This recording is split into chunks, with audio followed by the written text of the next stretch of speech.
All right, more confusion, complaints about the Obama administration's treatment of and handling of Israel. 76 senators, half of them Democrats, sending Secretary of State Hillary Clinton a letter urging her to end what they see as the administration's very negative stance toward Israel. My next guest says Clinton's boss, the president, created this mess, and he's a Democrat. In fact, they're both Democrats. Former New York City Mayor Ed Koch, back with me now.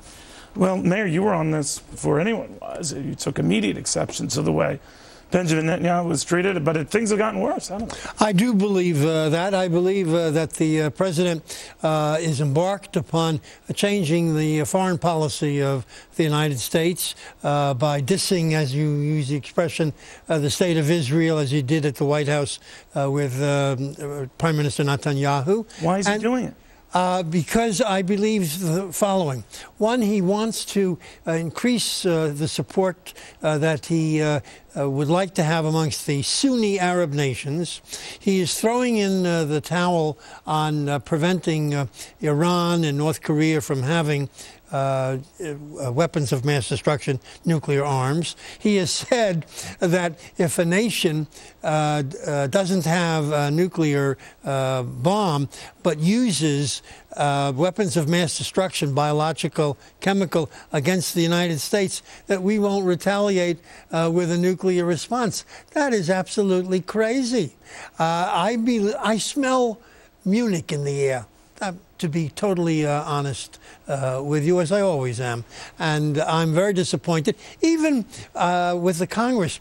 The letter should not have been directed at Hillary Clinton, who's only carrying out the instructions of President Obama, as was Vice President Biden when he made this attack upon Israel, because he's normally a very big supporter of the state of Israel. That congressional letter should have been sent to the president. Why wasn't it? I thought of that too. Why wasn't it? Well, I will tell you what I think. I have no inside information. This was a joint letter by Republicans and Democrats, I think initiated by the leaders of both. And I will bet that the Republicans wanted to send it to the president, and the Democrats said no. And then, in order to get a joint letter, they succumbed, the Republicans. You know, when you have a Jewish community nationally that supports the president by 78% in the election, that's the highest, second only to the black community in supporting the president. They feel betrayed. And do they all feel betrayed? I mean, no, they don't. I wonder, because I know what the polls are in Israel, where he's down to like sub Jimmy Carter approval. Yeah. But elsewhere among the Jewish community in this country, in this city, elsewhere, quite the opposite. Why? Yes, I will tell you why. Okay. You know, Jews are by nature very liberal. I'm a liberal, but I'm a liberal with sanity. And as Rabbi Hillel said several thousand years ago, if I am not for myself, who will be? If I'm only for myself, what am I? And if not now, when? That's a very telling comment.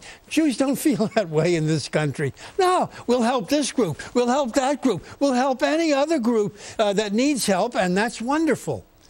But don't you help yourself when you see your brothers and sisters in the state of Israel surrounded by nations that want to kill it? The Hamas, which rules Gaza, has a provision in its covenant, governmental covenant, that any Jew who came to historic Palestine or to Israel after 1917 must be expelled.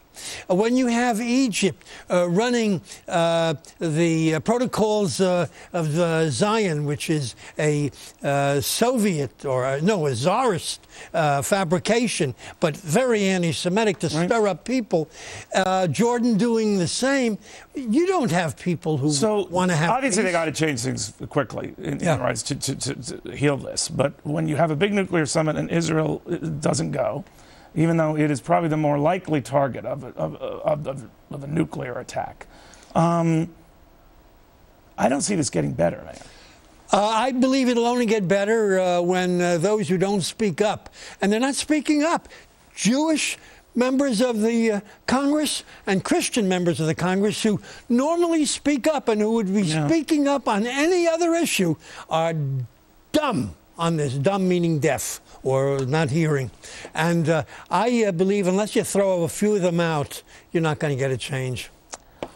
Hard to tell where you're coming from often, Mayor. Thank you for your frankness, as always. Mayor Koch, who ruled this fine city for 12 years. One of the best.